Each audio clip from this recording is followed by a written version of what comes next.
Hello hi friends, నా face ఏంటి ఇట్లాగుంది అనేసి అనుకుంటున్నారా? అయితే చూడండి, ఒక 5 నిమిషాల్లో నా ఫేస్ అయితే నీట్గా మారిపోయింది. హిమాలయ నేను యూస్ చేస్తున్నానండి.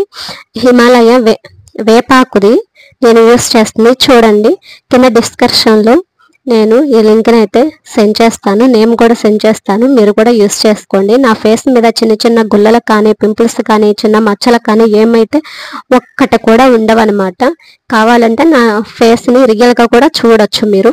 ఓకేనా ఫ్రెండ్స్? చూడండి, ఇలాగా కొంచెం తీసుకున్నాను, అది చేతిలో పక్కన వేరే చేతిలో వేసేసుకొని చిన్నగా కొంచెం కొంచెం ఫేస్కి అప్లై చేస్తున్నాను అనమాట. అప్లై చేసిన ఒక 5 నిమిషాల తర్వాత ఫేస్ వాష్ చేసేసుకుని, అది గోరువెచ్చని నీళ్ళతో ఫేస్ వాష్ చేసుకోవాలి. ఫేస్ వాష్ చేసుకున్న తర్వాత నా ఫేస్ ఎలా ఉందో చూడండి. అసలు ఎంత నీట్గా ఉంటుందంటే అంత నీట్గా ఉంటుంది. మీరు జర్నీలో వెళ్ళేటప్పుడు కానీ ఈ క్రీమ్ బ్యాగ్లో పెట్టేసుకొని వెళ్తే చాలు, ఎక్కడైనా చేసుకోవచ్చు. చూడండి, చిన్న చిన్న గుల్లలు కానీ మచ్చలు కానీ ఏమైతే ఒక్క మచ్చ కూడా లేదు నా ఫేస్ మీద. చాలా చాలా చాలా నీట్గా ఉంటుంది. నాలాగే మీరు ఉండాలనుకుంటే, ఇలాగే నా ఫేస్ ఉన్నట్లే ఉండాలి అనేసి మీరు కానీ అనుకుంటే ఎందుకు ఇంకా హిమాలయ తీసేసుకోండి. ఓకేనా ఫ్రెండ్స్? తీసుకొని మీరు కూడా నాలాగే ఉండండి.